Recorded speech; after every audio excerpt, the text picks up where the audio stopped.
என்னடா இங்க ஒரே சவுண்டா இருக்கு?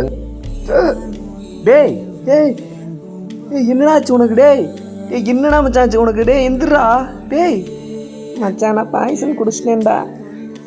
ஐயோ எனக்கு ஒண்ணுமே புரியலே, என்ன பண்றது? ஐயோ ஏய் ஏன்டா அப்படி பண்ற மச்சான்? முடியலடா, எரியுதுடா மச்சான். எப்படா எங்களெல்லாம் விட்டு போகணுன்னு உனக்கு மனசு வந்துச்சு? அதனாலதான் மச்சான் ஜூஸ்ல உனக்கு விஷம் கலந்துட்டேன். என்ன சொன்ன? நான் உனக்கு கொடுத்த ஜூஸ்ல விஷம் கலந்துட்டேன் மச்சான்.